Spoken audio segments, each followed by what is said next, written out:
Nah, ini gimana? Oh ya, udah gerak Pak, Udah bergerak ya? bergerak. Oke, ntar ya, cek lagi.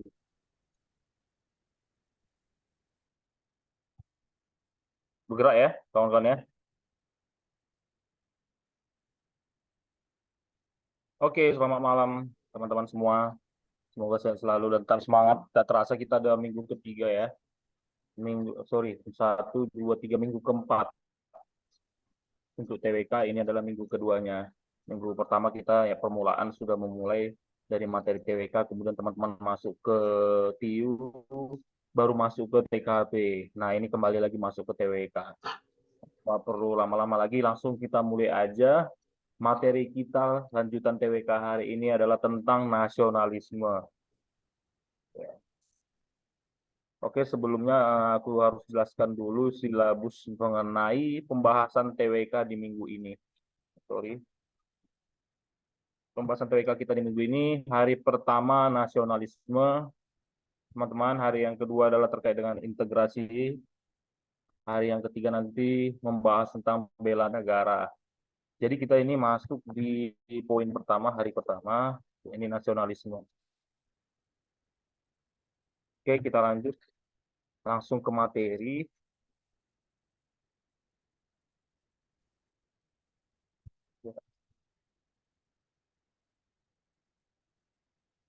Nasionalisme.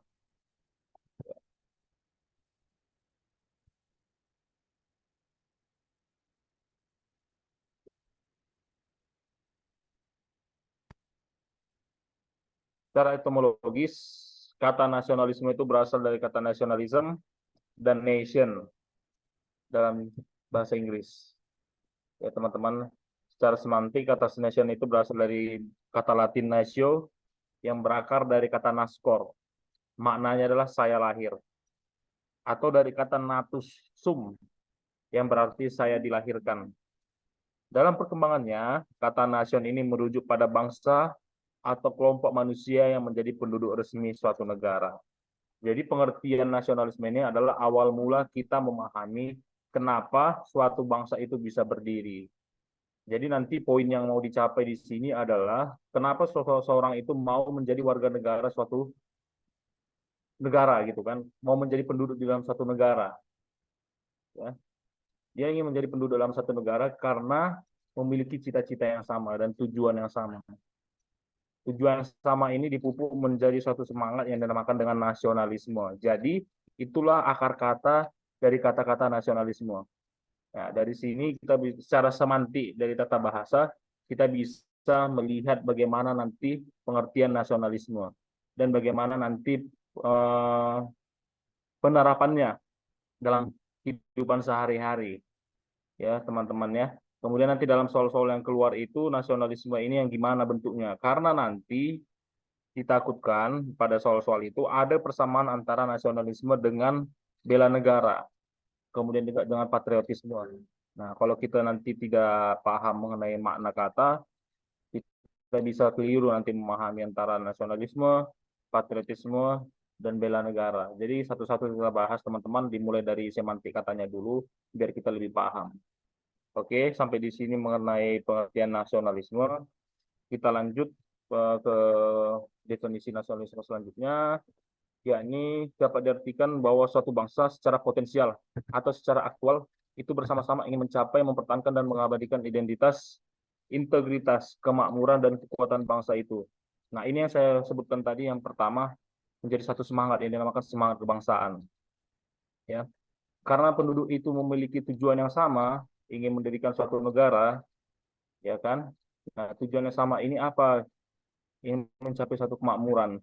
Nah, agar itu bisa tercapai, mereka harus kompak dan memiliki satu semangat, semangat kebangsaan. Jadi dapat disimpulkan nasionalisme adalah paham atau ajaran untuk mencintai bangsa dan negara sendiri. Gitu. Nah, sampai di Iya sini, Pak, ya. labnya nggak jalan Pak. Selainnya nggak jalan ya? Bentar ya. Nah, masalah. Mohon maaf, langsung dibilang aja kalau misalnya slide-nya nggak jalan ya, biar langsung ubah. Bentar, ada masalah apanya gitu.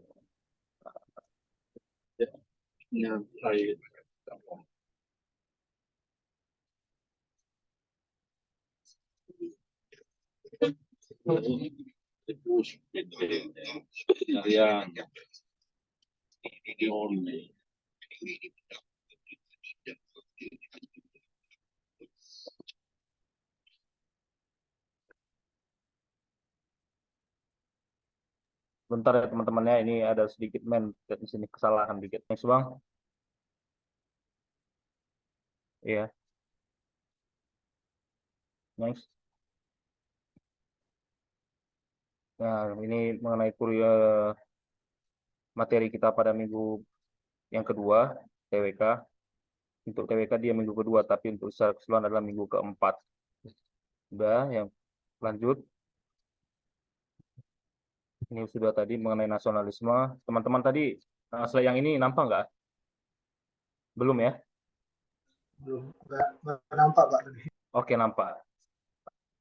Nggak apa-apa kita ulangi ya. Secara nasionalisme itu berasal dari kata Latin, nasio, yang berakar daripada kata naskor, yang bermakna saya lahir, atau dari kata natus sum, yang berarti saya dilahirkan. Dalam perkembangannya, kata nasion ini merujuk pada bangsa atau kelompok manusia menjadi penduduk resmi suatu negara. Nah, tadi kita sudah jelaskan kenapa seseorang itu ingin menjadi penduduk suatu negara karena dia ingin mencapai cita-cita tertentu, gitu kan. Nah, jadi cita-cita yang ingin dicapai itu dikumpulkan dalam satu semangat yang dinamakan semangat kebangsaan. Semangat kebangsaan ini yang mendasari seseorang mencintai tanah airnya, gitu, teman-teman. Nah, nanti perbedaan antara nasionalisme, patriotisme, dan bela negara itu harus benar-benar kita kuasai, biar nanti ketika ada soal-soal terkait dengan nasionalisme, patriotisme, dan bela negara, kita tidak terkecoh. Itu karena kadang-kadang nanti soal yang keluar itu dia mirip-mirip soalnya, tapi ternyata opsinya berbeda. Nah, di sini yang harus kita benar-benar pahami. Sederhana sih dia mengenai nasionalisme ini, sederhana juga mengenai bela negara, tetapi banyak juga yang salah di bagian-bagian soal TWK terkait dengan nasionalisme dan bela negara. Next.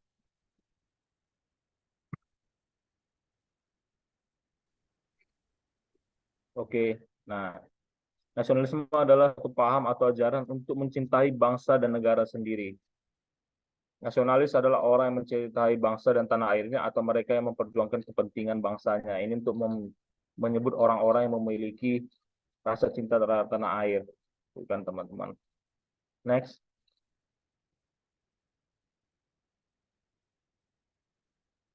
Tujuan nasionalisme. Tujuan nasionalisme itu yang pertama adalah menjamin kemauan dan kekuatan mempertahankan masyarakat secara nasional melawan musuh dari luar sehingga melahirkan semangat rela berkorban. Yang kedua, menghilangkan ekstremisme, tuntutan yang berlebihan dari warga negara, baik itu secara individu maupun kelompok. Ya, yang pertama ini menjamin kemauan dan kekuatan mempertahankan masyarakat melawan musuh dari luar. Nah, nasionalisme ini bisa dibilang akar dari patriotisme dan bela negara. Itu, ya teman-teman. Nah, nanti ketika nanti masuk dalam soal, misalnya ada soal cerita gitu kan, kalau misalnya dia di dalam tataran konsep, yang ditanyakan itu adalah konsep secara idealis, teman-teman bisa jawab langsung nanti ke nasionalisme. Tetapi nanti ketika dalam soal yang ditunjukkan itu adalah mengalami berupa perbuatan-perbuatan yang secara faktual, ya peristiwa-peristiwa nyata, perbuatan-perbuatan yang dilakukan oleh orang-orang dalam satu negara untuk mempertahankan negaranya, itu nanti condong ke patriotisme, teman-teman. Nah, kalau untuk yang bela negara ini adalah kalau patriotisme itu lebih kepada sifat-sifat heroik, yang bersifat heroik. Misalnya dalam medan tempur, gitu kan. Kemudian dalam palagan-palagan pertempuran, kemudian dalam menolong orang yang sakit, gitu kan. Sehingga misalnya dalam kondisi COVID, dokter-dokter itu diterjunkan untuk menangani orang-orang yang sakit COVID pada saat COVID-19 melanda gitu kan. Nah, itu termasuk patriotisme, nasionalisme atau bela negara gitu, teman-teman. Nah, ketika itu pada saat itu ada soal yang mengatakan seperti itu. Nah, banyak juga yang menjawab tentang nasionalisme, banyak juga yang menjawab tentang bela negara, gitu kan. Tetapi ternyata jawabannya patriotisme setelah dibahas, dikaji. Kenapa? Karena itu lebih menunjukkan sisi herois, gitu kan. Nah, ada kepentingan nasional ketika seorang melakukan atau dokter itu menyembuhkan dan menangani pasien-pasien COVID. Itu kan dia rela berkorban. Nah, contohnya seperti itu nanti teman-teman. Tapi ketika ada kemauan untuk mencintai tanah air secara idealis atau secara konsep, kemudian dia itu ingin menyusun suatu gagasan, misalnya dia menciptakan musik-musik yang bernuansa kebangsaan, gitu kan. Baru dia menciptakan suatu produk-produk made in Indonesia, gitu kan, teman-teman. Nah, yang ini lebih ke arah nasionalisme. Nah, jadi perbedaannya gini, adalah kalau dia lebih ke arah tataran konsep, gagasan, menghasilkan suatu produk, ya itu lebih ke nasionalisme. Contoh, dia menciptakan musik, musik yang bernuansa nasional lah, musik tanah air. Contohnya, misalnya kayak Aldi Taher belakangan ini kan, atau baru-baru ini ada musik Viva La Vida Indonesia gitu kan, yang jadi resmi menjadi official. Kalau misalnya kemarin official song Piala Dunia U17 tahun 2023. Semisalnya ini jadikan contoh soal, teman-teman langsung bisa jawab nanti ini termasuk nasionalisme atau patriotisme gitu ya. Nah, kalau dari pembahasan-pembahasan yang kami ikuti, kemudian pembahasan-pembahasan yang dilakukan, sisi yang seperti yang dilakukan oleh si Aldi Taher ini lebih ke nasionalisme, dengan menonjolkan semangat bangsaan, gitu kan. Tetapi ketika nanti yang ditanya ada seseorang pasien COVID atau yang kayak tadi aku jelaskan, dokter ada pengorbanan yang dia lakukan untuk kepentingan bangsa, gitu kan. Dan pengorbanannya ini lebih dicirikan dalam contoh soal. Nah, itu kawan-kawan langsung bisa jawab nanti patriotisme, gitu. Kalau misalnya semangat bela negara, ini lebih soft lagi. Nah, semangat bela negara ini misalnya seseorang mengikuti kegiatan pendidikan ke luar negeri, gitu kan. Tapi pada saat negara membutuhkan, dia dipanggil kembali pulang ke negara Indonesia seperti itu kan. Nah, dia diminta untuk berkontribusi untuk mengabdikan ilmu-ilmunya yang diperoleh dari luar negeri untuk dilaksanakan di Indonesia. Nah, ini lebih ke semangat bela negara, gitu teman-teman. Jadi, bagaimana cara membedakannya? Lebih baik nanti kita lebih banyak latihan soal, gitu kan. Mungkin dari coach-coach sebelumnya atau dari abang admin kita sudah membagikan referensi-referensi buku yang teman-teman bisa baca, gitu kan. Nah, dari referensi-referensi buku ini, banyak-banyaklah lihat soal-soal perbedaan antara nasionalisme, patriotisme, dan bela negara, gitu teman-teman. Nah, nanti ketika teman-teman sudah mulai terbiasa, itu pasti sangat gampang untuk membedakan antara nasionalisme, patriotisme, dan bela negara. Nah, salah satu yang menjadi ciri dari nasionalisme itu, yakni tujuan yang nomor dua. Tujuan dari nasionalisme yang nomor dua, yaitu menghilangkan ekstremisme, tuntutan yang berlebihan dari warga negara, baik secara individu ataupun kelompok. Teman-teman, kalau misalnya aku kecepatan menjelaskan, nggak apa-apa, bilang aja ya, biar aku atur temponya, gitu ya. Nah, kalau teman-teman pernah mendengar yang namanya chauvinisme, itu kan, etnosentrisme, nah, ketika ada soal-soal yang muncul terkait dengan chauvinisme ini rasa cinta yang berlebihan terhadap suatu golongan atau etnis tertentu atau suatu pandangan tertentu. Biasanya chauvinisme ini lebih ke arah pandangan politik, teman-teman. Nah, tapi pandangan politik ini bisa mengarah kepada revolusi. Nah, kalau teman-teman kita semua pernah membaca gimana partai Nazi yang ada di Jerman dulu bisa muncul, kemudian berkuasa, nah itulah yang dinamakan chauvinisme. Chauvinisme inilah yang ingin dicegah dari adanya semangat nasionalisme. Ya, chauvinisme ini maksud lebih ke arah ekstremisme dalam berpolitik, mencintai suatu pandangan politik tertentu secara berlebihan, gitu ya. Nah, ada nanti contoh soal juga yang berkaitan dengan chauvinisme. Kawan-kawan juga langsung bisa menjawab. Kalau berkaitan dengan chauvinisme itu sudah pasti berkaitan dengan nasionalisme, gitu ya. Nah, ada nanti contoh soalnya teman-teman. Nah, kembali lagi kita bahas lagi. hal-hal juga yang ingin dicegah dari nasionalisme, hal-hal yang ingin dihindari kalau kita memahami nasionalisme adalah etnosentrisme. Mungkin di materi TWK kita sebelumnya sudah kita bahas mengenai etnosentrisme, gitu kan? Etnosentrisme itu rasa kesukuan yang sangat besar, mencintai segala hal yang berkaitan dengan suku bangsa tertentu atau suku bangsanya sendiri, gitu kan? Kemudian dia menolak nilai-nilai yang ada di luar golongan atau sukunya. Nah, itu yang ingin dicegah dari dari kita memahami konsep nasionalisme ini. Nah, contoh-contoh soalnya nanti sangat banyak, teman-teman. Ya. Nah, ketika teman-teman menemui kata-kata terkait dengan chauvinisme, etnosentrisme, ekstremisme, nah, ketika dia masih berkaitan dengan konsep nasionalisme, kawan-kawan langsung bisa jawab nanti kalau yang ditanya ini bertentangan dengan sikap apa? Apakah sikap nasionalisme, patriotisme, atau bela negara?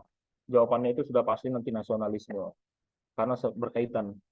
Tapi kalau kawan-kawan nanti jawab patriotisme, bela negara, pembahasannya nanti bisa salah, gitu teman-teman. Jadi ada clue-clue tersendiri kalau kita melihat bahasan TWK kita, ya.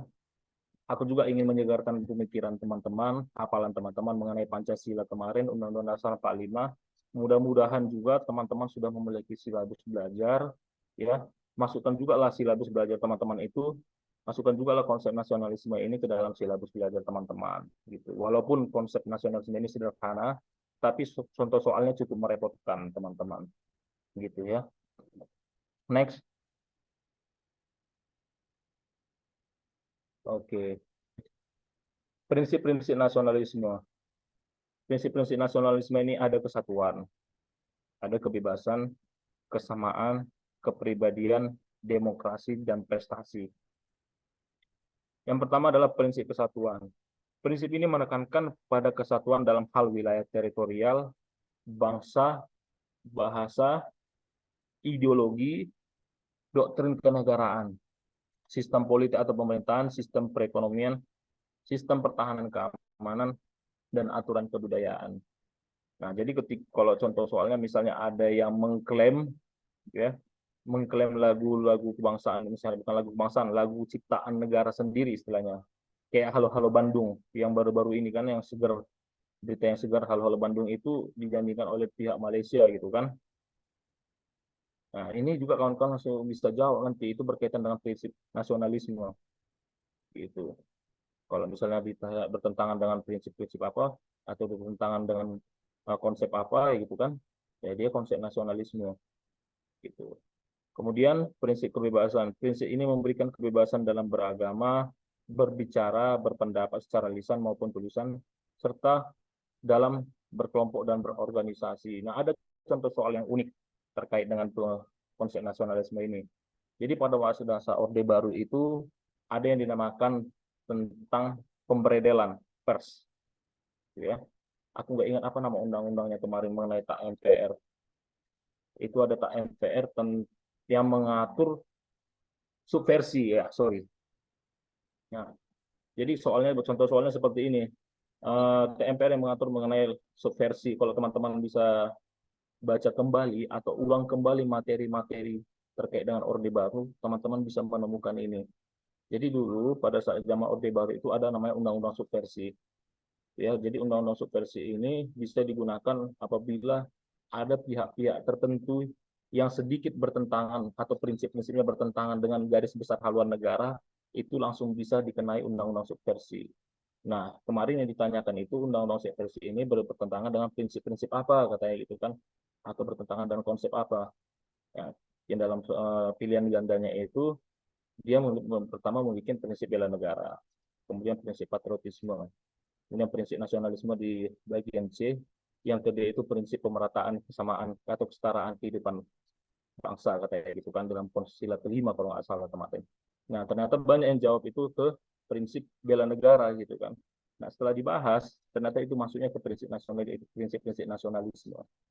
Nah, setelah diulang-ulang lagi, diulik-ulik kembali, dibahas, oh ternyata prinsip ini masih berkaitan dengan prinsip kebebasan dalam beragama ternyata. Berbicara, berpendapat secara lisan maupun tulisan, serta dalam berkelompok dan berorganisasi.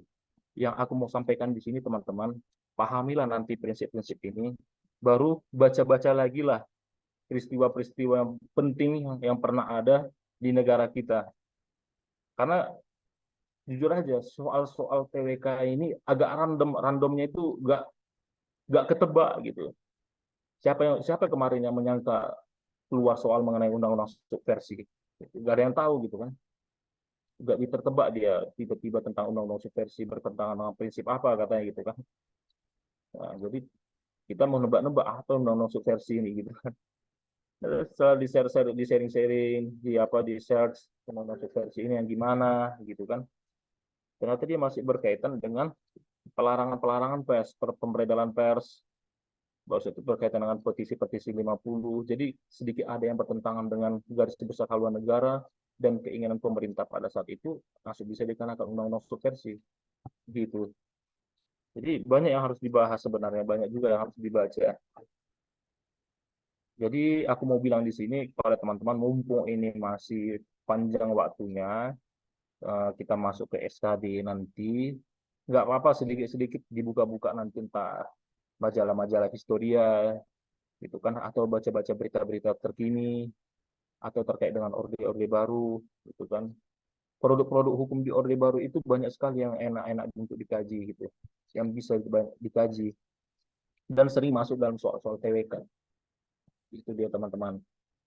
Makanya ketika soal itu ada, kita langsung merumuskan materi terkait dengan prinsip nasionalisme dan itu sesuai. Ternyata ada juga di prinsip kebebasan gitu kan. Lanjut, prinsip kesamaan. Prinsip ini menjelaskan bahwa setiap anggota bangsa memiliki kesamaan dalam kedudukan, hukum, hak, dan kewajiban. Ya, ini nanti masuk ke equality before the law. Itu kan ada istilahnya kemarin. Kalau ini masuk SKB ya. Kalau kawan-kawan yang nanti mau mengambil instansi-instansi yang berbau hukum, ini masuk terkait dengan prinsip kesamaan dan sering juga keluar.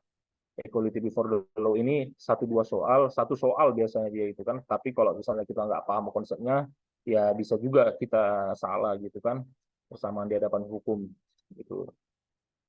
Kemudian prinsip kepribadian. Prinsip ini menekankan pada identitas bangsa yang meliputi harga diri, rasa bangga, rasa sayang terhadap kepribadian dan identitas bangsa yang tumbuh sesuai dengan sejarah dan kebudayaan. Gitu kan. Nah, prinsip ini lebih ke arah ideologi bangsa. Ya, singkatnya seperti itu. Ideologi bangsa, identitas bangsa itu termasuk ideologi, bahasa, gitu kan. Itu adalah identitas suatu bangsa. Nah, cara cepatnya bilang aja kalau misalnya prinsip kepribadian itu lebih ke ideologi bangsanya. Prinsip kepribadian itu lebih ke Pancasila itu kalau negara Indonesia. Kemudian prinsip demokrasi. Prinsip ini memandang bahwa setiap warga negara memiliki kedudukan, hak, dan kewajiban yang sama karena pada akhirnya kebangsaan adalah tekad untuk hidup bersama mengutamakan kepentingan bangsa dan negara. Ya, yang tumbuh berkembang sebagai bangsa yang bebas, merdeka, berdaulat, adil, dan makmur. Ya, ini lebih ke arah dari tujuan dari negara Indonesia ini. Kemudian prestasi, prinsip prestasi adalah cita-cita untuk mewujudkan kesejahteraan serta kebesaran dan kemajuan dari suatu bangsa. Ya, itu tadi terkait dengan prinsip-prinsip nasionalisme. Jadi, teman-teman, mau tidak mau, suka atau tidak, teman-teman juga harus paham mengenai prinsip-prinsip ini dan juga bisa dikembangkan. Ya kan, yang cara mengembangkannya kayak yang aku bilang tadi, soal-soal yang keluar itu bisa diidentifikasi dengan mudah kalau kita paham prinsip ini, ditambah kita baca lagi mengenai sejarah-sejarah perpolitikan, itu kan sejarah-sejarah negara kita, produk-produk hukum yang ada di satu negara atau negara kita itu juga bisa masuk nanti di prinsip nasionalisme. Gitu teman-teman. Ya, lanjut. Oke. Lebih lanjut dikatakan bahwasanya Sartono Kartodinjo menyatakan nasionalisme adalah sebuah ideologi yang mencakup prinsip kebebasan, liberty, kesatuan, unity, kesamarataan, equality, serta kepribadian yang menjadi nilai kehidupan kolektif suatu komunitas untuk merealisasikan tujuan politik, yaitu pembentukan dan pelestarian negara secara nasional. Yaitu tadi konsep nasionalisme ini lebih kepada persamaan kehendak dari sekelompok orang yang memiliki cita-cita yang sama. gitu ya. Jadi kehendak-kehendaknya ini disatukan, timbullah satu bangsa. Bangsa itu bisa hidup karena punya tujuan. Tujuan itu bisa tercapai karena dia tadi punya semangat nasionalisme yang membedakan dia dengan bangsa yang lain. Itu teman-teman. Jadi nasionalisme, kalau dikatakan ismenya ini adalah sebuah ideologi, bukan? Nah, ideologi ini yang diwujudkan dalam perbuatan. Nah, aku kembali lagi mengatakan bahwasanya nasionalisme inilah akar dari namanya patriotisme, ya. Dan juga akar dari tindakan semangat bela negara. Itu. Tapi cara membedakannya kayak aku bilang tadi, kan teman-teman harus paham mana yang benar-benar mana patriotisme, mana yang dikatakan bela negara, dan mana yang dikatakan sebagai nasionalisme. Cara untuk melihat tindakan-tindakan nasionalisme itu adalah kembali kepada prinsip-prinsip nasionalisme tadi. Gitu. Nah, dari prinsip-prinsip itu lihatlah lagi, uraikanlah lagi, dan baca-bacalah lagi kondisi-kondisi ataupun sejarah-sejarah perpolitikan maupun peraturan perundang-undangan yang pernah ada di negara Indonesia. Pasti dapat nanti kalau misalnya ada soal yang berkaitan dengan prinsip-prinsip nasionalisme. Itu teman-teman. Nah, kalau patriotisme itu gampang sekali melihat apanya, melihat tindak atau perbuatan-perbuatannya. Perbuatan-perbuatan real biasanya kalau di patriotisme ini. Perbuatan realnya itu lebih menunjukkan sisi heroik itu yang di patriotisme ini, gitu kan. Kalau di semangat bela negara, dia bukan hanya sisi patriotik, sisi heroik yang dilihat, gitu, tapi lebih kepada bagaimana dia bisa kembali lagi mencintai suatu negara ketika dia itu ada nilai-nilai lain yang mungkin bisa mengubah pemikirannya, gitu. Kayak aku jelaskan tadi, seseorang itu sudah lama dia belajar di luar negeri, sudah lama dia menimba ilmu di luar negeri, tapi karena keinginannya untuk kemajuan suatu bangsa, dia kembali lagi ke bangsanya, gitu, ke negaranya, membangun negaranya. Contohnya kayak B.J. Habibie gitu kan. Kalau tidak ada semangat bela negara, B.J. Habibie itu bisa aja itu jadi warga negara Jerman. Tapi kalau tapi tidak terjadi kan. Dan itu tadi salah satu contoh yang semangat bela negara yang dia buat itu tadi dia menciptakan pesawat N250 Gatot Kaca. Nah, itu sebagai karya dia yang paling besar lah untuk sumbangsi untuk negara selain dia sebagai presiden negara Republik Indonesia kan. Nah, itu tadi teman-teman cara untuk melihat bentuk-bentuk soal nasionalisme, patriotisme dan bela negara nantinya. Ditambah lagi nanti teman-teman juga latihan soal dari buku-buku yang sudah kita share, itu kan diskusi-diskusi yang akan kita lakukan. Nah, di situ nanti teman-teman bisa lihat secara lebih gampang, secara lebih cepat untuk membedakan antara prinsip nasionalisme, patriotisme, dan juga bela negara. Gitu. Next. Oke. Ini kita bahas juga tentang nasionalisme di dunia. Jadi nasionalisme di dunia ini dimulai dari sekitar abad 18, muncul nasionalisme di benua Eropa dan Amerika yang dilanjutkan proses integrasi kerajaan-kerajaan. Nasionalisme yang paling awal yang bisa kita lihat itu adalah nasionalisme yang ada di Prancis. Ketika terjadi revolusi besar-besaran di Prancis itu, kerajaan Prancis saja bisa runtuh gitu kan, menciptakan negara Prancis yang kita kenal sekarang. Kemudian nasionalisme yang bisa kita lihat lagi adalah Amerika Serikat. Contohnya nasionalisme di dunia. Contoh soal yang paling sering keluar, ya, walaupun dia jarang, tapi ada, itu adalah terkait dengan revolusi Prancis, teman-teman. Masih berkaitan dengan nasionalisme dunia. Nah, teman-teman nanti bisa ulik-ulik kembali revolusi Prancis itu tahun berapa, ya. Kemudian Raja Louis ke-15 atau ke-14 itu rajanya pada saat itu. Baru semboyan-semboyannya, ya. Nah, ada semboyan-semboyan dari revolusi Prancis itu kawan-kawan bisa baca nanti. Kemudian kapan tahun terjadinya, kemudian raja yang memimpin ketika terjadi revolusi Prancis itu siapa, ya. Itu pernah keluar, tapi jarang. Cuman nggak masalah bagi teman-teman itu bacalah, jaga-jaga mana tahu nanti ada keluar, kita nggak gugup lagi, siap gitu. Kemudian revolusi yang ada di Amerika gitu kan, yang menyebabkan munculnya negara Amerika Serikat gitu kan. dengan presiden pertamanya George Washington. Ya. Nah, itu teman-teman juga bisa baca. Ini agak jarang sih keluar, cuman nggak ada salahnya ya. Teman-teman bisa baca juga nanti. Kemudian pada awal abad 20 muncul nasionalisme di Asia sebagai reaksi antara kolonialisme dan imperialisme. Nah, ini yang sering keluar. Kalau yang dari Eropa tadi jarang gitu kan, tapi nasionalisme yang di Asia ini sampai nanti ke konferensi Asia Afrika itu berderet bisa muncul soal-soalnya teman-teman. Dan sering juga muncul. Nah, nasionalisme yang pertama itu adalah ketika Jepang, ini aku kasih clue juga soal-soal TWK kemarin, yang dibahas adalah ketika Jepang menang perang atas Rusia. Ya, yang dibahas di sini bukan kemenangan Jepangnya, tapi kenapa Jepang itu bisa menang lawan Rusia.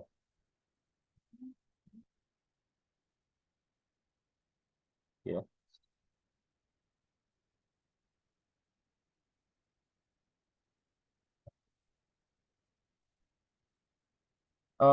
Mohon maaf sebelumnya teman-teman, ada nggak yang belum join dari teman-teman kita di sini?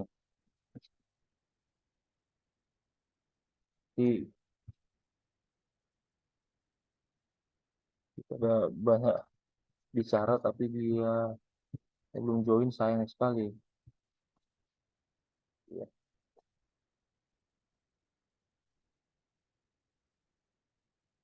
jadi. Kak Firly, Firly.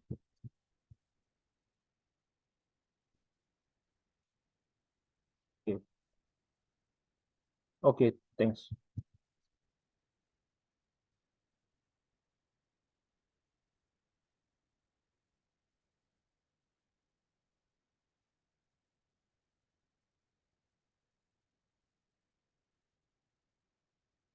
Hmm.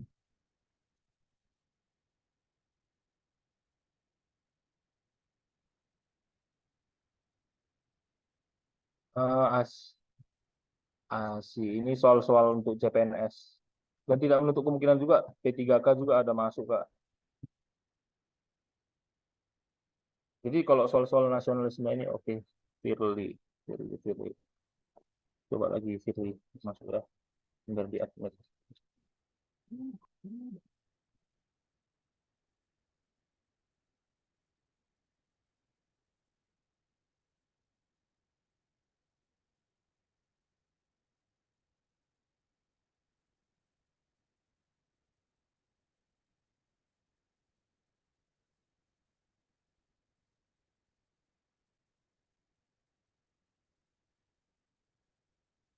Halo Firly, udah masuk belum? Coba masuk lagi. Oke,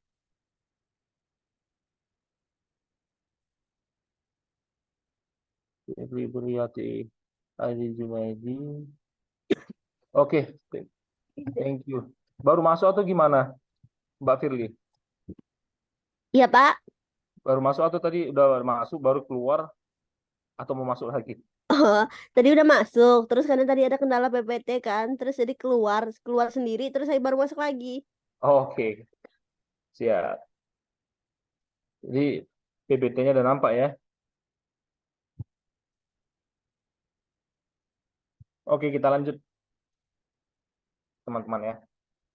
Aku tadi udah masuk ke nasionalisme di dunia. Yang pertama tadi aku bahas mengenai nasionalisme di Eropa, di benua Eropa dan Amerika. Ya, sebagai clue-nya, nasionalisme yang dibahas di Eropa dan di Amerika ini jarang masuk. Tapi tidak ada salahnya kawan-kawan bahas. Ya, salah satu yang sering masuk itu atau yang pernah masuk yaitu tentang revolusi Prancis. Dan revolusi yang ada di Amerika, kan? Revolusi yang dimaksud di sini, kenapa negara Amerika Serikat itu bisa muncul, itu kan? Nah, revolusi Prancis itu tanggalnya, tahunnya, kemudian pihak-pihak yang berperan, Raja Louis itu, kemudian semboyan-semboyan dari para revolusioner Prancis itu apa? Nah, itu yang sering masuk kalau nasionalisme di benua Amerika, Eropa dan Amerika, teman-teman. Nah, yang nasionalisme di Asia ini lebih sering masuk gitu kan, dan populer soalnya sampai nanti ketika membahas konferensi Asia Afrika. Nah, yang paling sering masuk dan tidak terpikirkan sebelumnya ketika kami menghadapi soal-soal tryout kemarin, yaitu ketika ada pembahasan Jepang itu menang melawan Rusia dalam perang kalau di pihak Jepang menyebutnya perang Tsushima tahun 1905, gitu ya. Jadi pada tahun 1905 ini yang dijelaskan di sini, Jepang itu menang perang melawan Rusia. Nah, yang dibahas dalam soal itu bukan kemenangan Jepangnya, tapi kenapa Jepang itu bisa menang. Tuh, lebih ke arah mananya. Ternyata setelah dibaca-baca masuk ke nasionalisme dari bangsa Jepang itu sendiri. Halo? Ya, ada yang mau bicara tadi kayaknya. Oh, enggak ada ya. Nah, nasionalisme Jepang itu yang dibahas, teman-teman. Jadi nggak ada salahnya nanti kawan-kawan membahas juga mengenai nasionalisme-nasionalisme yang ada di bangsa-bangsa Asia, gitu kan. Jepang, kemudian India dengan Mahatma Gandhi-nya, gitu kan. Baru kemudian nasionalisme-nasionalisme yang ada di negara, misalnya kayak di Asia Tenggara, kayak di Indonesia, gitu kan. Nah, satu lagi yang sering masuk itu adalah tentang Perang Vietnam, gitu kan. Perang Vietnam ini walaupun dia jarang, tapi ada juga gitu dari kombinasi-kombinasi soal. Nah, teman-teman juga jangan lupa baca ya tokoh-tokohnya. Nah, jadi selain kawan-kawan baca mengenai sejarah-sejarah negaranya, nasionalisme di negaranya, kawan-kawan juga harus tahu siapa tokoh-tokohnya gitu.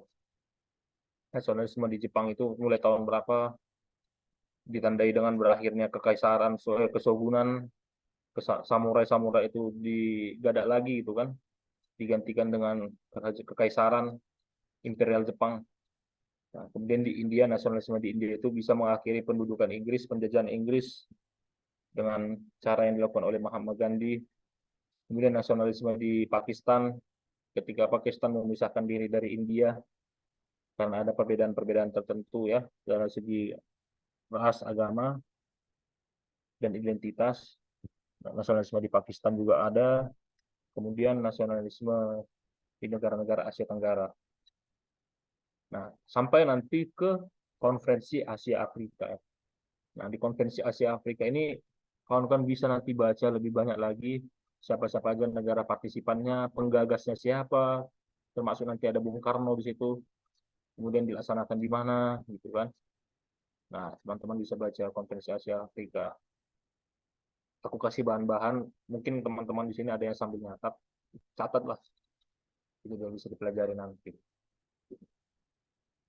Kemudian ide nasionalisme bangsa Amerika didorong oleh semangat kebebasan dan persamaan melawan sistem kekuasaan yang menindas dan diskriminatif terhadap ras tertentu. Ya. Jadi nasionalisme bangsa Amerika di sini bukan Amerika Serikatnya, tetapi adalah bangsa-bangsa penduduk asli di Amerika, bangsa Indian, bukan?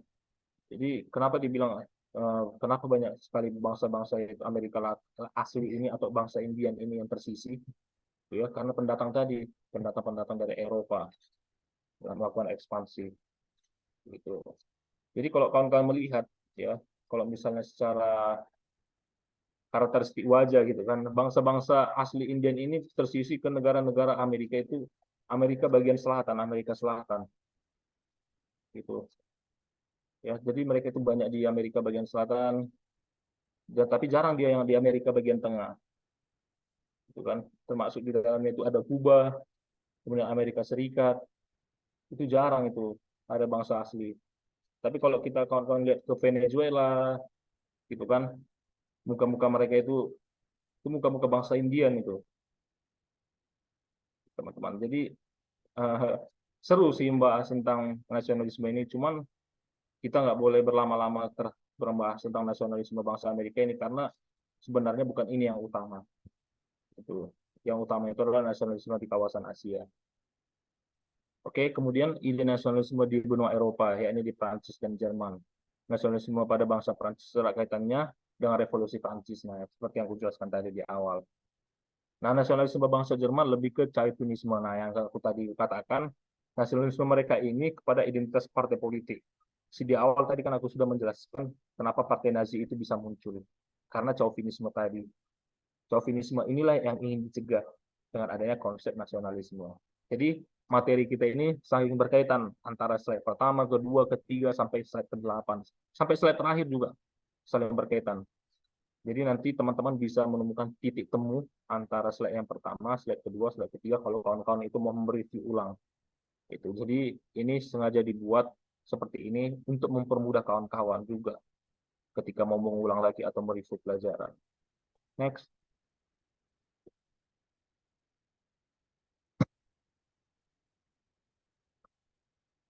Tiga titik sejarah yang penting pada perkembangan nasionalisme di Indonesia, yakni Kebangkitan Nasional, Sumpah Pemuda, dan Proklamasi Kemerdekaan. Ya, ini juga harus benar-benar dicatat. Kebangkitan Nasional ditandai dengan berdirinya Organisasi Budi Utomo pada tanggal 20 Mei 1908. Teman-teman ya, Organisasi Budi Utomo. Kemudian Sumpah Pemuda pada tanggal 27 sampai tanggal 28 Oktober 1928 merupakan ikrar untuk mewujudkan ikatan satu bangsa, satu tanah air, dan satu bahasa persatuan.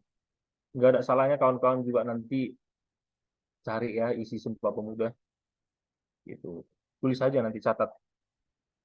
Kemudian Proklamasi Kemerdekaan pada tanggal 17 Agustus 1945 merupakan pernyataan nasionalisme bangsa Indonesia sebagai bangsa yang merdeka. Itu dia.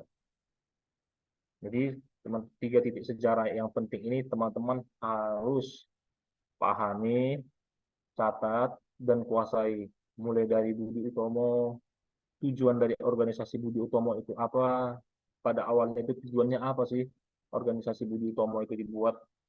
Gitu. Kemudian Sumpah Pemuda pada tanggal 27 sampai 28 Oktober, isinya apa, gitu kan. Kemudian Proklamasi Kemerdekaan pada tanggal 17 Agustus 1945. Pihak-pihak yang berperan itu siapa aja. Ya, kita lebih mengulang ke sejarah lah istilahnya. Kalau yang membahas tentang tiga titik sejarah yang penting ini pada perkembangan nasionalisme di Indonesia. Itu teman-teman. Next.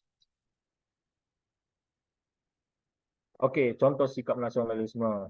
Ya, mencintai alam dengan menjaga kebersihan lingkungan sekitar, menciptakan kerukunan antar lingkungan, suku, dan agama, taat terhadap hukum negara, selalu melestarikan budaya dengan bangga, berusaha mempertahankan produk dalam negeri, cintailah produk-produk Indonesia. Kalau misalnya kita kan sering lihat iklan itu ya, kalau nggak salah Mas Pion, bukan? Kemudian membanggakan negara di kancah dunia, prestasi, prinsip prestasi yang tadi, itu adalah contoh sikap nasionalisme.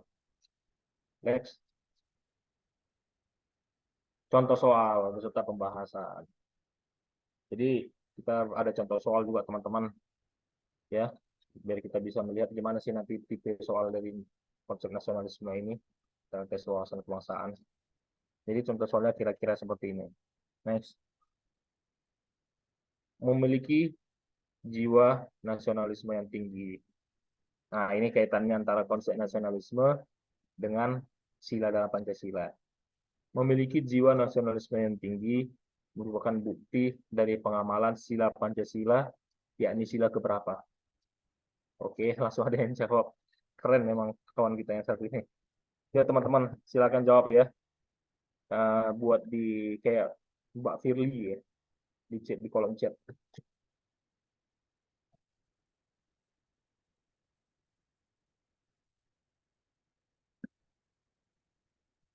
Kalau bisa nanti dijawab jawabannya, kalau kita mau lebih aktif ya forum ini, kawan-kawan bisa menyertakan juga pembahasannya kenapa pilih opsi ini gitu kan. Ada jadi ada prinsip dari teman-teman. Aku milih ini karena ini, karena ini loh pembahasannya. Gitu.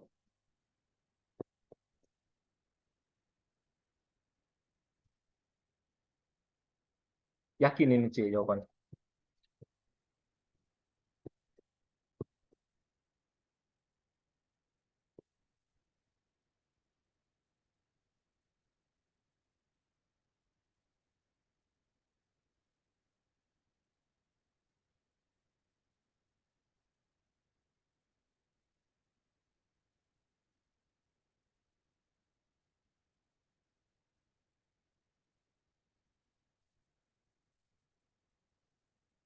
Yuk, yang lain, yes.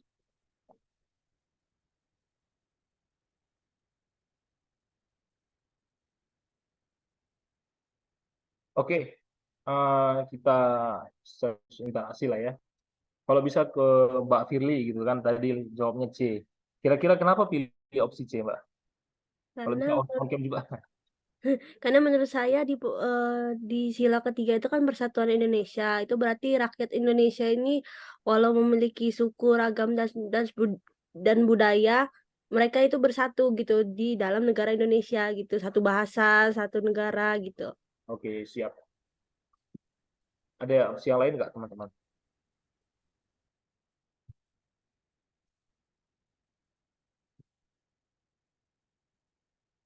Halo, ada yang jawab di luar itu nggak? Soalnya yang jawab ini pun, yang B, sila kedua.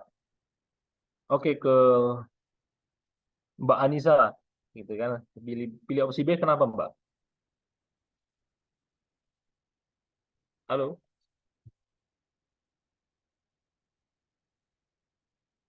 Anissa Florencia Sitompul. Bang lagi di luar, Bang. Oh, gini, Pak. Nggak apa-apa, misalnya ada opsinya gitu kan, di, dipaparkan aja dikit. Gak usah Pak, gak usah on cam, nggak apa-apa.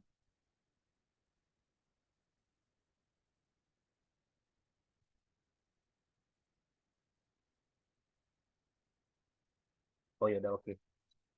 Jadi jawabannya benar C ya. Udah benar tadi konsep persatuan ya teman-teman ya. Jadi ya namanya pun ada seperti konsep di awal nasionalisme itu kan kesatuan tujuan kehendak.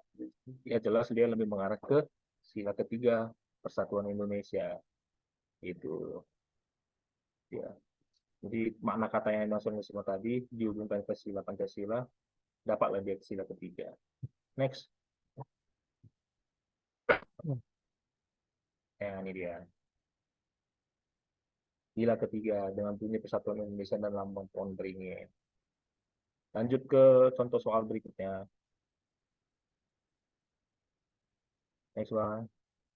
Oke, upaya peningkatan dan pemeliharaan persatuan dan kesatuan bangsa dilakukan dengan cara menyaksikan pertunjukan daerah, mengikuti upacara bendera, saling menghormati adanya perbedaan kedaerahan, mengikuti pelestarian budaya daerah, menggerakkan kegiatan pentas seni kesenian daerah. Silakan teman-teman dijawab di kolom chat ya.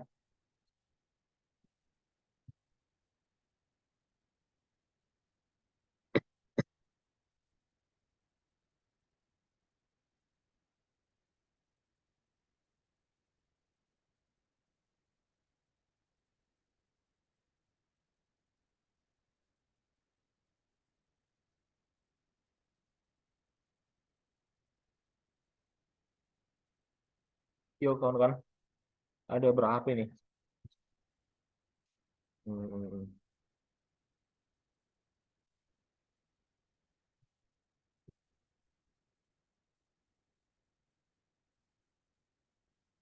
Hati-hati di soal ini ya, agak agak gimana gitu, gampang-gampang jebak gitu.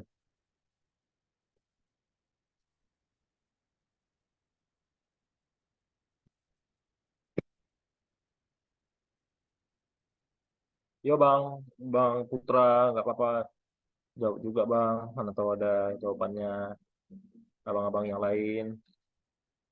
Ya, oke, thank you Bang Rama.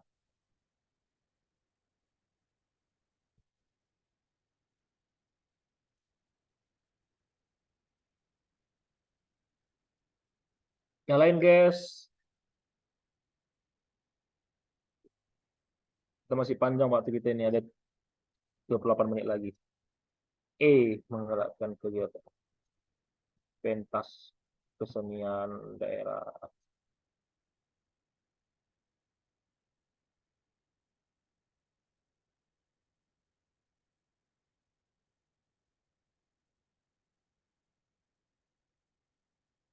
D, C.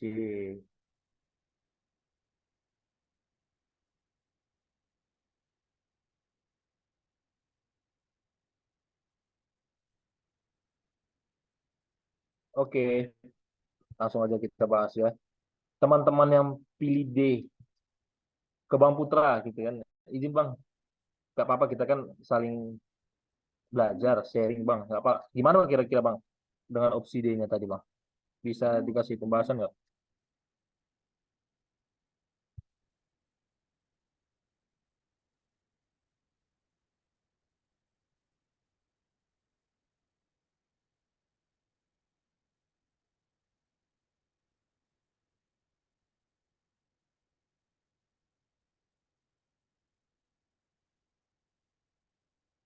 Halo Bang Adi Junaidi, selamat bergabung lagi Bang ya. Oke, udah Bang. Oke, udah. Oke, Bang Adi Junaidi. Nggak berani hidupin mic.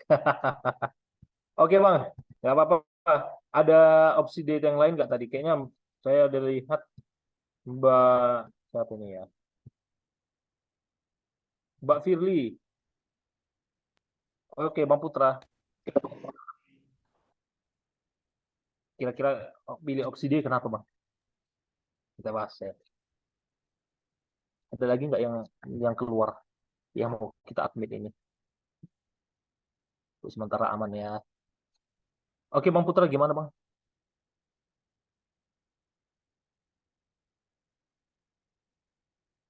Kayaknya bising ya. Nah, oke ke Mbak Firly, ada opsinya tadi D.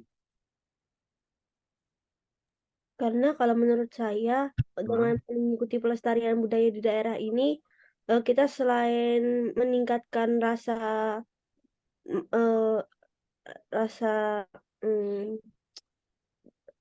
apa ya, rasa ingin melestarikan budaya itu, dan juga untuk memelihara, kalau kalau misalnya sebenarnya bingung jelasinnya. Oke oke siap siap. Ingin terkait dengan peningkatan dan pembelajaran persatuan dan kesatuan itulah istilahnya ya. Dengan mengikuti pelestarian budaya daerah Iya, gitu Mbak ya. Oke. Nah, yang pilih C gitu kan. Mbak Marcelinda Nabila. Kira-kira kenapa Mbak pilih C, Mbak?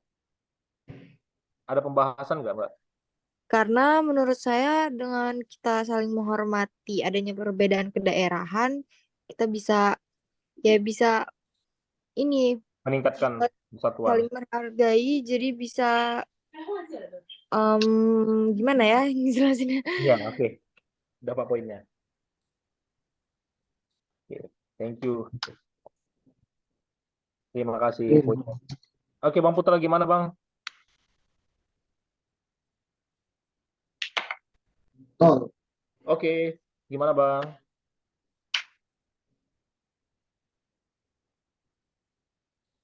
Pilih opsi D tadi ya. Ada yang mau disampaikan, Bang, atau cukup gitu?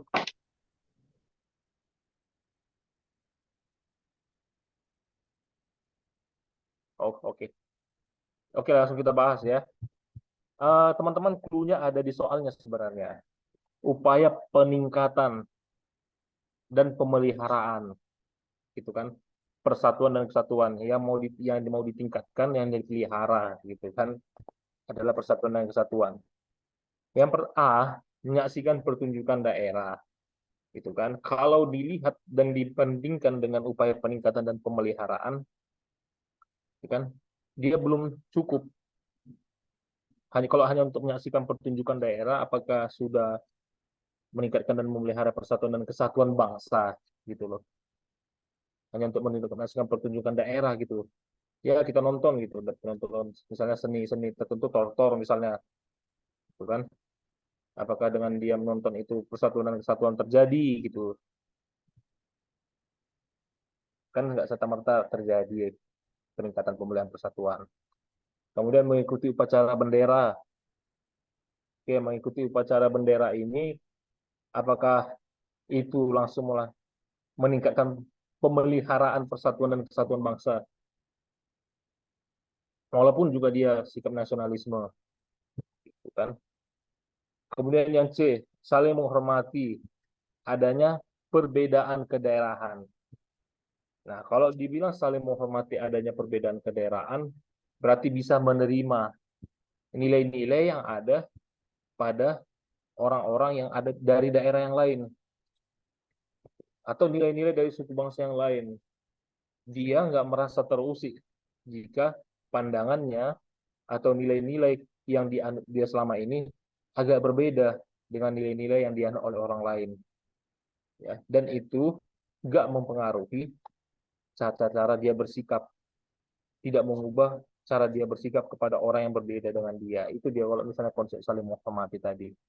Jadi dengan adanya saling menghormati tadi bisa ditingkatkan persatuan dan kesatuan. Dan persatuan dan kesatuan itu dapat dijaga, dipelihara. Kalau teman-teman udah bisa saling menghormati atau kita bisa saling menghormati, tentu keinginan kelompok atau kepentingan kelompok pasti akan, atau ego kelompok, ego individu pasti akan menurun, bukan? Dan mengurangi terjadinya konflik. Itu dia. Jadi dengan adanya saling menghormati, kita mengurangi konflik. Kalau konflik itu dikurangi, maka potensi untuk memelihara dan meningkatkan persatuan dan kesatuan itu bisa terwujud. Ya, teman-teman. Kalau cuman kita mengikuti opsi D, mengikuti pelestarian budaya daerah, ya, yang mau ditanyakan di sini budaya daerah siapa dulu gitu kan? Kalau budaya daerah kita sendiri, ya kita wajib dong mengikuti pelestarian budaya kita sendiri, gitu kan? Tetapi belum tentu ketika kita melakukan pelestarian budaya kita juga bisa mengikuti pelestarian atau melakukan pelestarian budaya orang lain, gitu. Jadi harus ada sikap menghormati yang tadi. Kemudian menggalakkan kegiatan pentas kesenian daerah. Nah, kesenian daerah yang mana dulu? Kesenian daerah kita sendiri, ya memang harus kita laksanakan gitu kan. Itu memang kewajiban kita. Gitu kan. Tetapi ketika ada pentas kesenian daerah orang lain yang akan dilaksanakan di daerah kita, misalnya gitu kan, mampu nggak kita menjaga kondisi apanya, keamanannya, ketertibannya? Mampu nggak kita menghormati kesenian kesenian mereka yang berbeda dengan kesenian kita? Itu. Jadi konsepnya di situ teman-teman. Opsinya adalah C, jawabannya C. Saling menghormati adanya perbedaan kedaerahan. Itu. Next, soal nomor 3. Masih panjang waktu kita.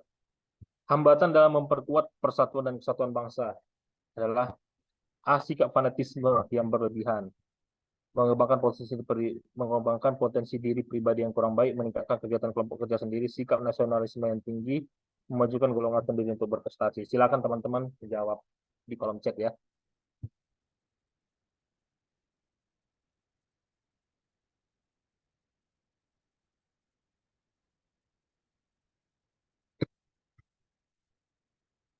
Ini juga agak gimana gitu.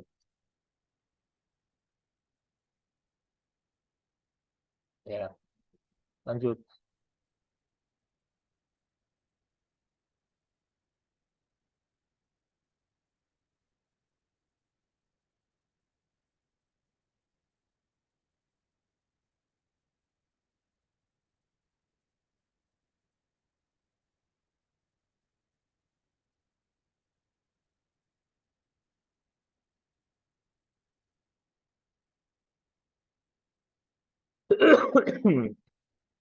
Oke, teman-teman.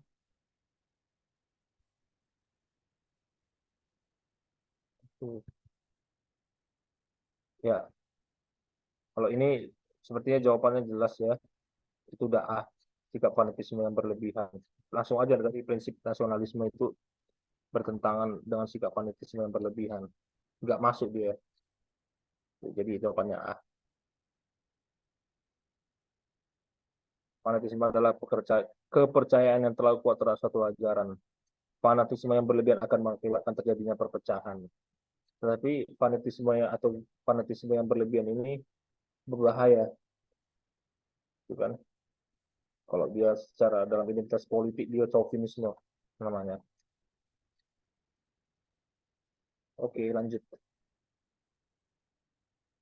Ancaman-ancaman terhadap keutuhan NKRI yang kebanyakan datang dari dalam negeri terjadi pada periode. Yuk, silakan jawab, yes.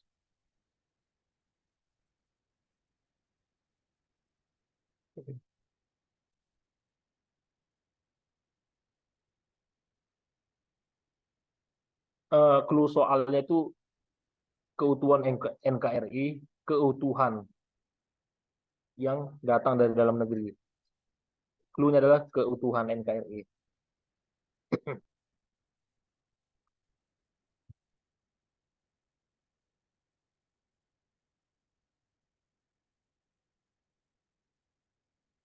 Nggak apa-apa, nanti dijawab aja dulu, nanti pembahasannya.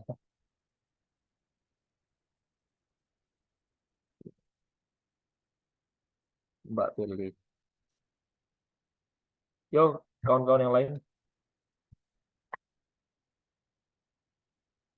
Ini berkaitan dengan materi kita yang sebelumnya tentang Undang-Undang Dasar 45. Kan ada kita bahas tentang periode-periode kan.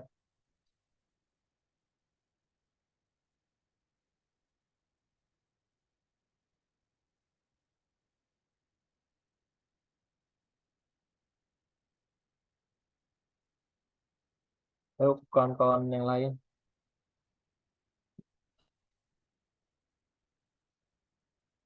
Oh ya, ada yang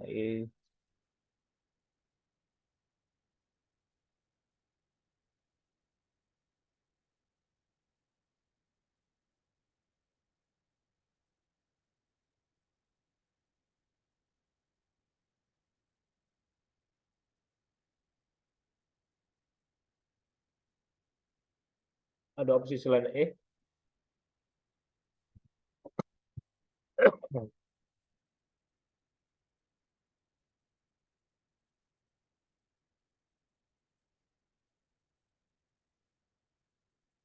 Yo kawan-kawan.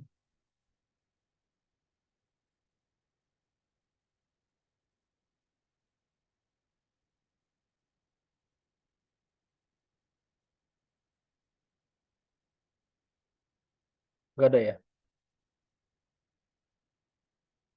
Oke, kita bahas saja langsung ya. Jadi ancaman terhadap keutuhan NKRI yang kebanyakan datang dari dalam negeri. Kalau dibilang keutuhan, berarti mau merongrong, mau menghancurkan negara kesatuan Republik Indonesia, gitu kan? Ingin supaya NKRI ini nggak ada lagi, atau ingin NKRI ini berubah kepribadiannya, konsep ideologinya. Nah, jadi kawan-kawan kalau misalnya kita bahas lagi materi-materi kita yang sebelumnya, ciri khasnya itu ada di tahun-tahun yang ada di opsi jawaban. Tahun 1908, tahun 1945. Ya, itu melawan kolonialisme. Dan ini adalah periode kebangkitan nasional. Tahun 1945, tahun 1949, itu kita sudah merdeka. Tetapi kita masih berjuang untuk melawan ancaman dari bangsa asing. Mulai dari Belanda, ya, kemudian mulai dari sekutu Inggris. Kemudian tahun 1950, tahun 1965, nah di tahun-tahun inilah kita itu menghadapi ancaman-ancaman dari dalam negeri. Ancaman-ancaman yang dari dalam negeri ini contohnya PRRI Permesta. Ini ingin mengganti konsep ideologi kita.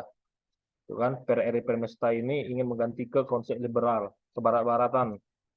Itu. Kemudian ada juga gerakan G30 SPKI pada masa ini.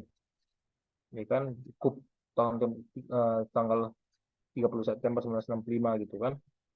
Nah, kemudian ada juga di dalam masa-masa ini peristiwa-peristiwa atau insiden-insiden yang terjadi, itu kan percobaan pembunuhan Presiden Soekarno, kemudian pergantian-pergantian kabinet, ya. Nah, ini semua terjadi di sini ancaman-ancaman dari dalam negeri. Kalau tahun 1966 sampai tahun 1995 itu adalah peralihan, masa transisi peralihan kekuasaan.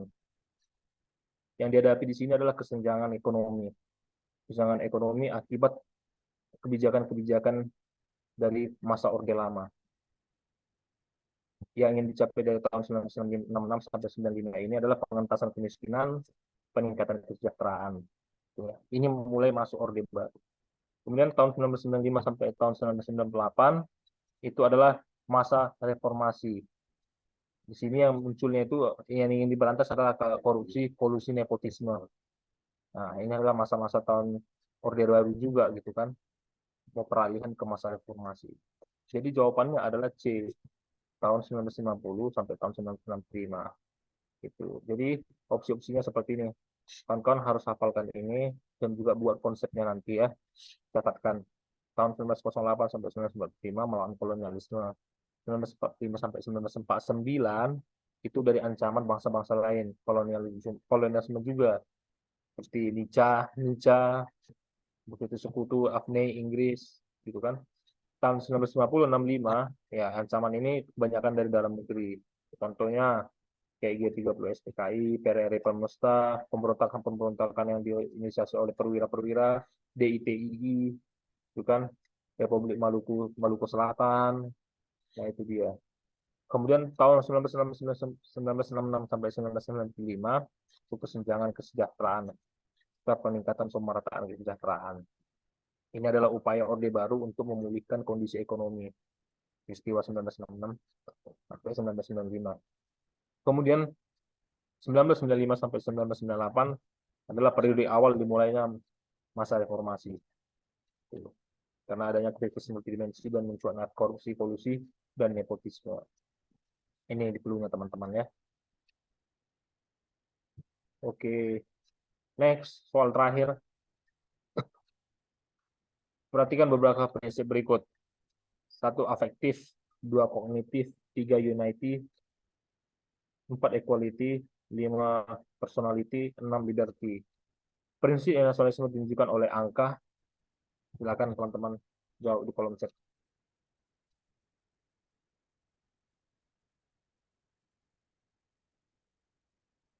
Satu soal lagi ya. Gak apa-apa ya.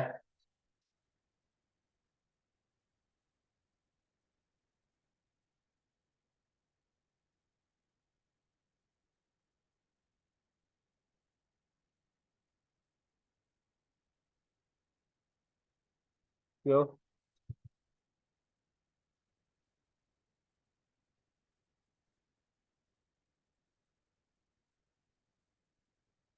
halo.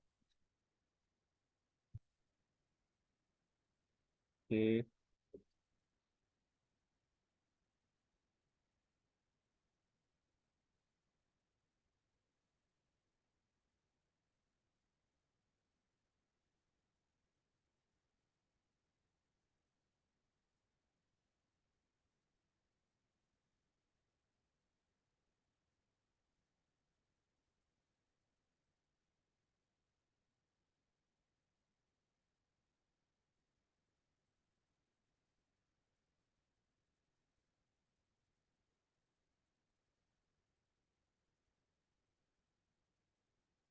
Tembak di 2, 3, 4.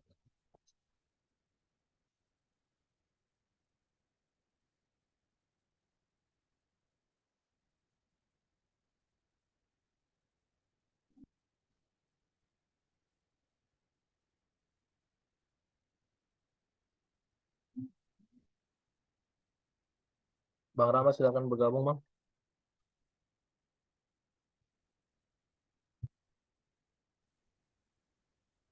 Bang, ini ada soalnya.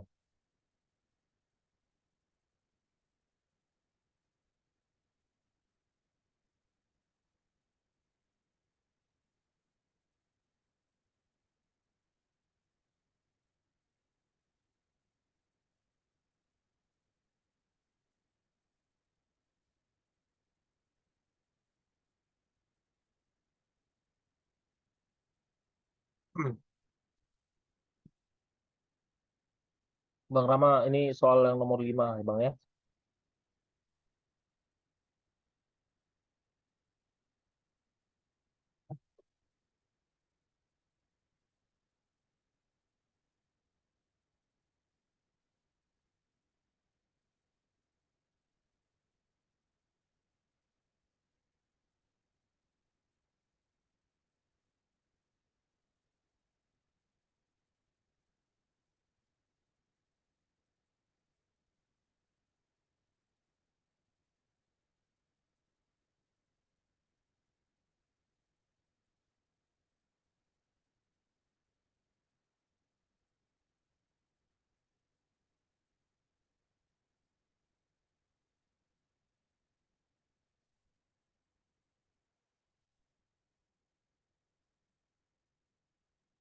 Oke, langsung aja kita bahas ya. Prinsip nasionalisme ditunjukkan oleh angka.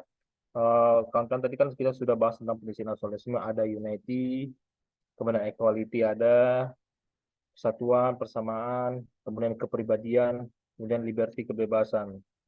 Jadi kalau dilihat dari opsi ini, 1, 2, 3, kalau misalnya afektif, kognitif, dan unity, itu enggak, karena ada afektif dan kognitif, bukan termasuk dari prinsip nasionalisme.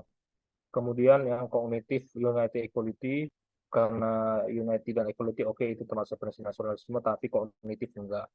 Kemudian yang C, 456, equality, personality, liberty, ya ini termasuk prinsip nasionalisme. Kemudian yang D, 561, personality, liberty, dan afektif, bukan dari prinsip nasionalisme, afektif itu bukan prinsip nasionalisme. Kemudian yang liberty, kognitif, dan unity. Kognitif itu bukan prinsip nasionalisme. Jadi jawabannya adalah C, 456. Equality, personality, dan liberty. Itu, bro.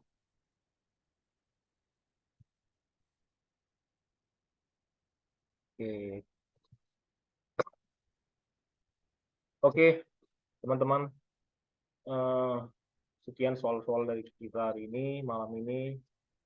Ya, mudah-mudahan teman-teman juga bisa mencatat lah istilahnya, atau membuat rumusan-rumusan yang mau dibaca lagi, soal-soal yang tadi mau dibahas lagi, boleh gitu kan, dituliskan aja di silabus teman-teman gitu. Nah, sampai di sini sekiranya ada yang mau bertanya silakan teman-teman, kita masih ada waktu 5 menit gitu teman. Ya. Ya.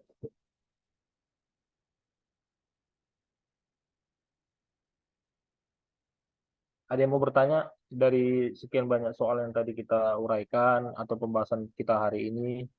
Kalau teman-teman ada yang merasa kurang atau gimana, kita bisa sharing lagi, diskusi lagi, gitu loh.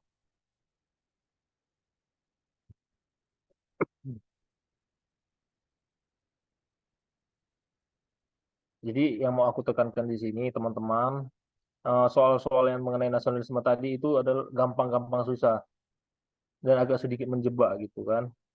Kita pilih opsi ini, ternyata enggak, bukan itu opsinya. Jadi cara satu-satunya adalah memang harus memahami apa sih kebutuhan soalnya, apa keinginan dari pertanyaan itu. Misalnya kayak contoh tadi, untuk meningkatkan dan memelihara persatuan dan kesatuan, gitu kan. Analisanya kan karena ada pertunjukan daerah, kita pikir itu untuk meningkatkan persatuan dan kesatuan. Ternyata bukan, gitu. Lebih ke konsep saling menghormati. Nah, kemudian tadi ada soal juga yang dia berkaitan dengan masa-masa atau periode-periode Undang-Undang Dasar 45 juga masuk gitu. Tahun 1908 sampai tahun 1945 gitu kan. Itu masa-masanya masa melawan kolonialisme. Kemudian tahun 1945 sampai tahun 1949 itu melawan kolonialisme juga. Kemudian 1949 sampai 1965, bukan 1950 sampai 1965 itu ancaman dari dalam negeri. 1966 sampai tahun 1995 itu upaya untuk meningkatkan perekonomian masyarakat. 1995 sampai 98 itu reformasi. Nah, yang kayak gini-gini maksudnya, yang aku bilang kemarin, silabusnya dibuat, itu kan dihafal, dibaca-baca lagi, diulang. Selain kita latihan soal hitung-hitungan, kita juga baca-baca juga mengenai materi-materi TWK yang seperti ini, gitu kan. Biar siap sekira ada soal-soal yang sama. Kemudian analisa-analisa soalnya, kenapa dari tadi aku mengatakan clue-nya gitu kan. Ini clue-nya. Biar teman-teman jawabnya cepat nanti. Gitu kan. Ketika nanti ada soal, berapa menit gitu, satu soal bisa jawab. Jangan sampai lama-lama, gitu kan, hanya di satu soal aja. Lihat clue-nya, baru lihat opsinya. Gitu teman-teman. Oke, karena tidak ada lagi yang ingin ditanyakan bagi di forum kita kali ini, aku ingin mengucapkan semoga teman-teman ini sukses juga nanti ketika materi SKD, ya. Ya, ada chat ini.